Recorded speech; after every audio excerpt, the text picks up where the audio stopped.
Assalomu alaykum hammaga, yaxshimisizlar? Bugun men sizlarga kabachkidan noodatiy bir salat tayyorlab ko'rsataman. Kabachkilarimizni shunaqa qilib, ingichka qilib to'g'rab olganimizdan keyin bu yoqda 3 ta tuxumga bir chinni choy qoshiqda tuz solib, bunday qilib yaxshilab chaqib olamiz. Hozir yana jarayonni ko'rsataman. Bu orada ozgina qilib tuzini qilsanglar suv chiqib oladi. Suv chiqishi bizga unga unaqa bo'laganda nima deydi, unga solganimizda suvli bo'lib turishi uchun kerak bo'ladi. Hamma joyini shunaqa qilib olamiz. Tuzlab olgan nimalarimizni endi mana ko'rgan suv sirasi chiqadi. Endi buni unga berib yaxshilab beramiz. Va machinkaga botiramiz. Qizib turgan tova yog'ida qizdirib pishirib olamiz. Mana qizib turgan yog'imizga mana bu tuxumga berib olgan, unga berib olgan kabachkimizni pishirib olamiz. Yog' ko'mib tursa chiroyli qizarib pishadi.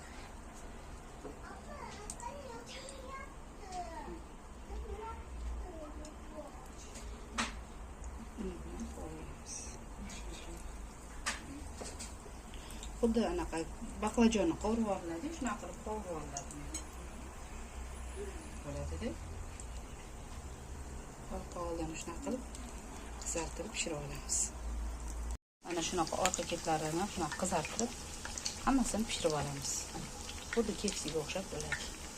Yaxshilab qovurib bo'lgandan keyin uni bir 10 minutga dimlab qo'yamiz. Yumshab turishi uchun ungacha biz ichiga nachinkalarni tayyorlab olamiz. Bu orada qaranglar, mayda to'g'ralgan pomidor, bodring, ukrop va kashnich. Mayonez bo'lsa mayonez, agar menga o'xshab mayonezlar qolmagan bo'lsa, qaymoq yoki smetana va tuz. Hammasini aralashtirib olamiz. Mana endi nachinkamizni mana ko'rganingizdek qanaqa orqa bir xil solib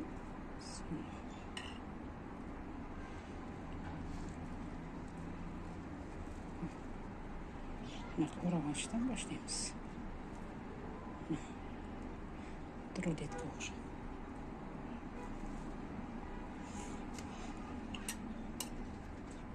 Issiqda dimlab qo'ysanglar, unaqa o'rayotganda qiynalmay oson o'rab olasizlar.